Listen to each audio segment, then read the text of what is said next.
Bonjour à tous, on se retrouve pour une nouvelle position. Ici, nous allons prendre les noirs. Et je crois que les blancs ont été un petit peu gourmands en prenant un pion ici en A7 avec leur dame.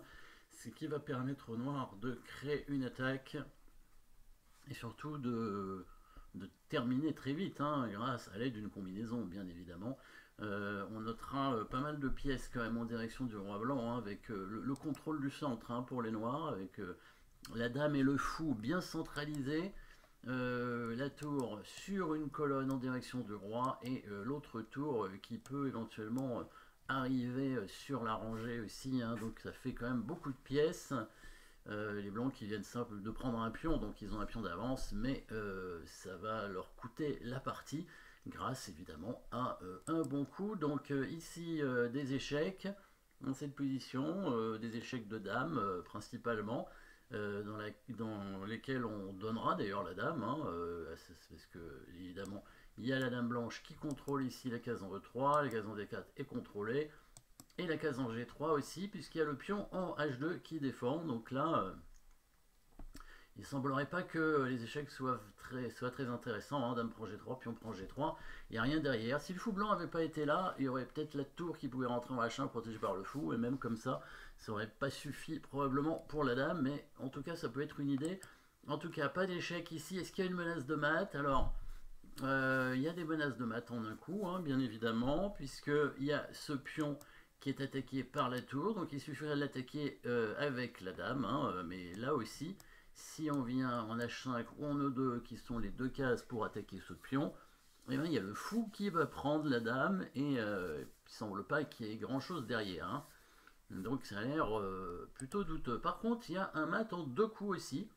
Je ne sais pas s'il y en a d'autres, des mats en deux coups dans cette position.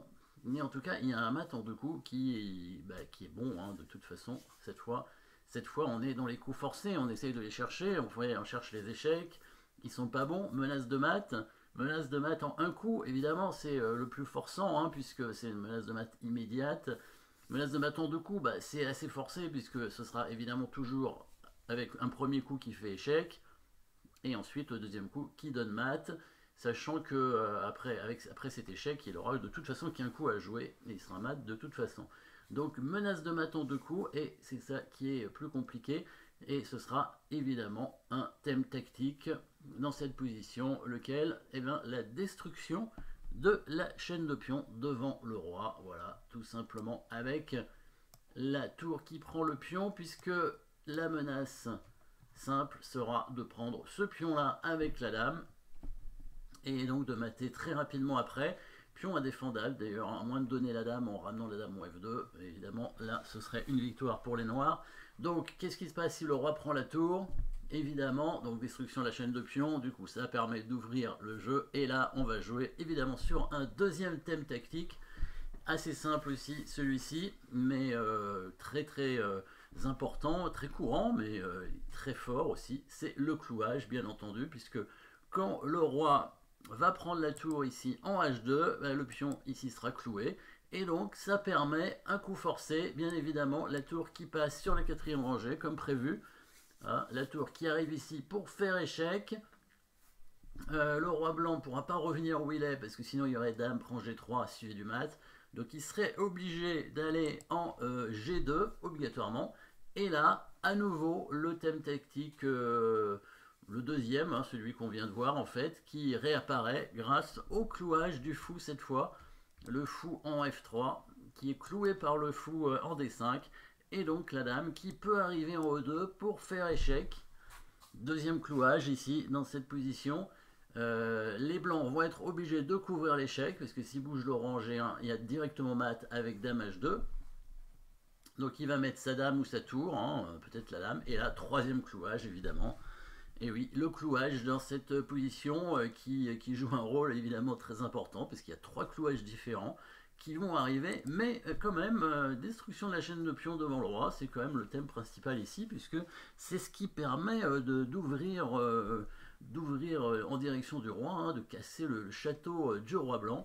Après, les clouages sont bien employés, ils sont très importants évidemment. Donc ici, tour prend H2, bien joué. Il n'a pas beaucoup de choix, hein. Alors évidemment, voilà, s'il veut vraiment continuer la partie, il est obligé en fait de ramener sa dame, hein, en F2, hein. Et du coup, bah, on prend sa dame, hein, bien sûr, et puis on devrait gagner assez facilement quand même, normalement. Donc regardons quand même bah, le coup principal, hein, roi prend tour, c'est le coup que tout le monde jouerait dans cette position. Personne joue dame F2, hein, ça c'est sûr. On va tenter roi prend H2 en se disant de toute façon j'ai perdu, donc si on va voir s'il joue les bons coups, hein. Des fois les bons coups sont pas toujours faciles à trouver quand même. Bon, évidemment, s'il a fait tour prend H2, c'est qu'il a vu la suite, mais on sait jamais, il peut se tromper. Donc tour H4 échec, clouage sur le pion en G3, évidemment. Si le roi vient en G1, bien sûr, il se fait mater en deux coups avec dame prend G3, suivi de dame prend G2, tout simplement. Donc il vient en G2, et là, deuxième clouage, hein, sur ce fou cette fois. Donc la dame est imprenable, bien sûr. Là, il peut mettre la tour ou la dame, ça ne change rien. Dans la partie, il met la dame. Et là, troisième clouage, c'est la dame cette fois qui est clouée. On peut prendre son fou comme ça. Et ensuite, on va mater avec la tour, hein, avec la tour et le fou, le fameux mat avec la tour et le fou. Je crois qu'il porte un nom, mais je ne me souviens plus duquel. Voilà. Si vous le savez, bah, vous pouvez toujours me le dire. Peut-être dans l'art de faire mat, ça doit être indiqué. Voilà, merci d'avoir suivi cette petite combinaison. Et puis à très bientôt pour une prochaine combinaison. N'oubliez pas de vous abonner, bien sûr.